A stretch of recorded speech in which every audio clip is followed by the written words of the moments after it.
Hi, this is davidji, and welcome to this week's Life Tools. This week we're going to explore the obstacles in our life and 5 ways for you to end suffering. How's that sound? So the ancient wisdom traditions talk about these things called the kleshas, K-L-E-S-H-A-S. These are known as the 5 obstacles or the 5 poisons. But these are the 5 things that pretty much create suffering in our life. So you're wondering, like, why am I suffering? Why am I in pain? Why is my heart hurting? It's one of these 5 things. So the first one is our ego. We're confusing that we are not this divine entity. We're confusing we're this separate being spun off from the magnificence of all existence. And here we are, separate, alone, orphaned, and unable to feel the abundance, the magnificence of the entire universe. So that's number 1. So when you're feeling separate, remember, I'm not in the universe. The universe is in me.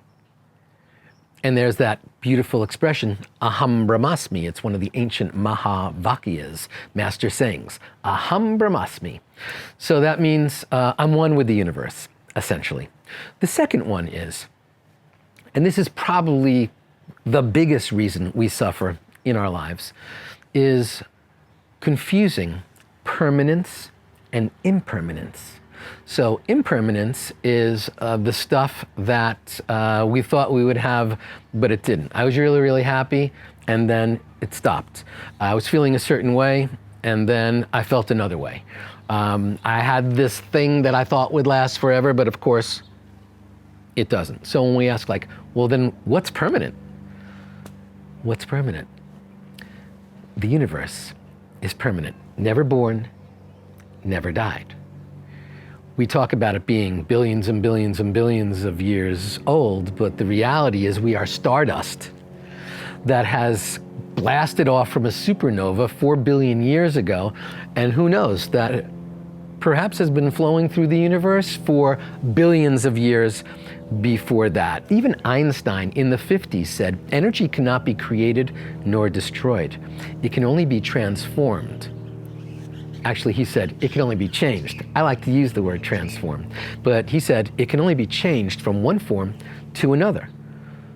So it's not that something new is ever being created, it's just morphing into the next thing. So we believe that even though we're intellectually aware that this item is impermanent, not permanent, we believe somehow it will be permanent, right? A relationship, we think it'll go forever. A life, we think it'll go forever. Our connection to something, we think it'll go forever. That food you put in the fridge, you think it'll go forever. And then suddenly 2 days later, it's like, no, it didn't work. So we suddenly start to realize that there's only one thing that's permanent: spirit. It's flowing through you, it's flowing through me. It's flowing through every single leaf, it's flowing through the breeze, it's flowing through every giggle that you hear, it's flowing through every moment of sadness or euphoria. So we need to own it. We need to understand there is a part of you and me that is permanent, and that's our spirit. Another one of the ancient Mahavakyas is Ayam Atma Brahman. Ayam, A-Y-A-M, Atma, Brahman, which means my soul and the universal spirit are the same thing. So essentially, if my soul and the universal spirit are the same thing, and your soul and the universal spirit are the same thing, then my soul and your soul are eternal. And we're sealed in this flesh casing for the span of a lifetime, but the reality is there's something deeper, deeper still, that connects us to each other and to eternal existence. So the next time you're like holding on, and of course grieving is very, very important. When we do lose something, when we're suddenly like, I thought it would last forever, I thought it was permanent, but it's not. We need to be kind to ourselves and loving to ourselves and forgiving to ourselves, but we also need to start reminding ourselves, well, That was just a misconception that I had, that these things would be permanent. The third one, the third klesha, obstacle, poison, is attachment. So think of all the things you're attached to right now. Maybe you're attached to a belief system, a political thought, a person, a relationship, your favorite food, your choice of phone. You know, people will say like, oh, I'm an Android person. Oh, I'm an Apple person. You know, think of all the attachments, these little attachments that we have, attached to our health, attached to our youth, attached to our wellness, attached to this physical body, attached to our hair, our face, our beard, or not, or any of the things, you know, our car. That's why we hold on to. Think of all the things that you're sort of like clinging on to. These are the things that actually create suffering, because we know they're going to change, because change is the only constant in our entire existence. The flip side of attachment is number 4, aversion, another cause of suffering. All the stuff we're like, nope, nope, nope, nope, nope, nope, nope, nope, nope, nope, nope, nope, nope. That's not me. I don't like that. I don't want to be there. I don't eat that food. I don't go to that place. I don't like that person. So think of this, our ego, permanence and impermanence, attachment and aversion. So how do we overcome aversion? We lean into the thing that we may be afraid of. We lean into the thing that maybe we don't like. Maybe we'll have a new perspective on it. Maybe we try a food that we said, no, I would never eat that. There was this time where I was at a Wanderlust festival, and they were giving away like free samples of the celery juice. And I took a slug of that celery juice, and it made all the hairs on my body stand up. I was just like, and then they started talking to me about all the nourishing aspects of celery juice, certainly starting your day with celery juice, and the detoxing abilities that it has, and the nourishing aspects, and the memory, you know, like all this list of all these amazing bullet points that celery juice does. And I was like, well, let me try it again. I didn't end up trying that brand again. You know, I just started juicing celery stalks in the morning. And now I love celery. Now I'm becoming attached to the thing that I once had an aversion to. So when I don't have celery, then maybe I'll have pain, according to that. So we need to try things, and this also helps us overcome our fear. The more you get close to something that bothers you, or irritates you, or scares you, the less power and control it has over you. So that's how we like flip that script. And number 5, the 5th klesha, fear of death. When we go back to ultimately asking, what am I afraid of? It ultimately rolls all the way back to fear of death, because that's the end of the story. All these other things that are happening in our life, they're actually temporary pain. But our fear of death, will I die alone? How will I die? What will those final years look like? What will my legacy be? What imprint will I make upon this existence? When I die, will the memory of me just vanish into the ether? If we think about the number 1 fear on the planet is fear of loud noises.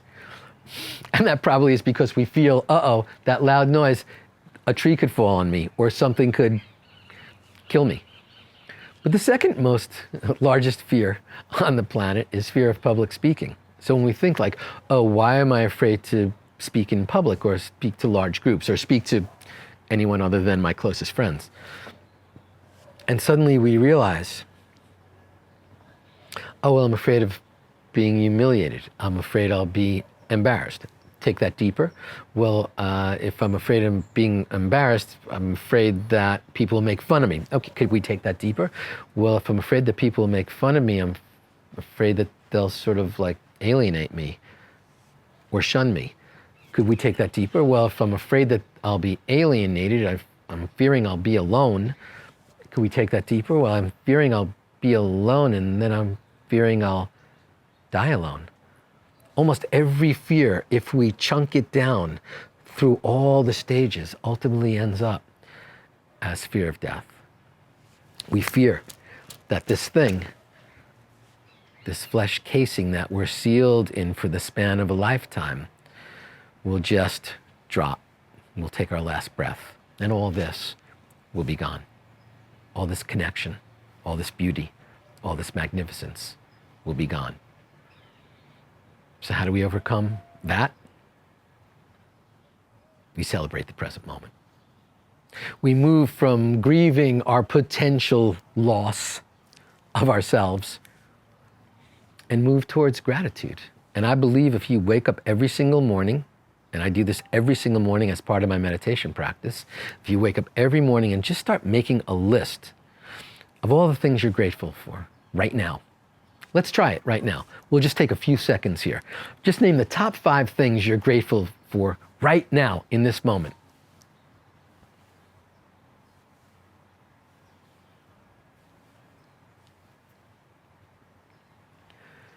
You can't be in grievance mode when you're in gratitude mode. You can't be in fear mode when you're in gratitude mode. How powerful is that? How amazing is that? So if we flip the script on our ego, thinking we're separate from everything, and realizing, aham brahmasmi, baby, I am the universe. If we can flip the script on permanence and impermanence, realizing there's something inside of me. The Bhagavad Gita says, water cannot wet it, nor wind dry it. Weapons cannot cleave it. And they're talking about our soul. We're talking about this divine spirit that's flowing through us right now. So if we can remind ourselves of the connection we have, and it's not really, here's me and here's divine spirit, it's the true fusion of them, realizing I am spirit, I am divine. Then that script gets flipped on that. If we can realize when we're being attached to things and go like, I'm so attached to that, that's just crazy. Let me try to wean myself off of it. And we can do this by weaning ourselves off our devices a little bit, our favorite junk foods that are non-nourishing to us, our favorite habits or activities or behaviors that don't really serve us. Maybe some words that you're using right now that you use habitually, you could probably trade those in for some more impeccable words. And then the things that we have aversions to, that we're always pushing ourselves away from or cutting ourselves off from. Maybe we could just not be so righteous about all the things out there that other people are doing or other people are. And maybe we could just show a little more love or appreciation for differing viewpoints, for that multi-dimensional diversity of this magnificent planet that we're on. And when we get down to fear of death, next time you're afraid of anything, next time you're worried about something, just stop, close your eyes, and ask yourself, what am I grateful for? What am I grateful for? What am I grateful for? What am I grateful for? And just let the answers flow. And like that, these are ancient teachings too. These go back thousands and thousands and thousands of years. And we can shift ourselves from suffering to suffering just a little bit less. And that's where our happiness grows from. That's how we shift out of depression, out of sadness. And I'm not saying you shouldn't respond to the true, authentic rumblings of your heart when they bring you down or when they take you into dark places. But as I've said before, everyone needs to visit the land of hurts and wounds once in a while, but nobody needs to live there. Rent, don't buy when it comes to hurts and pains. But in the meantime, keep meditating. Hopefully you found value in these 5 ways to eliminate suffering in your life. And if you did, please like this video and don't forget to subscribe, share it with other people, and reach out to me. I'm at info@davidji.com, and I'd love to hear what you're doing in your life to relieve your suffering. From the sweet spot of the universe, namaste, and I'll see you in the gap.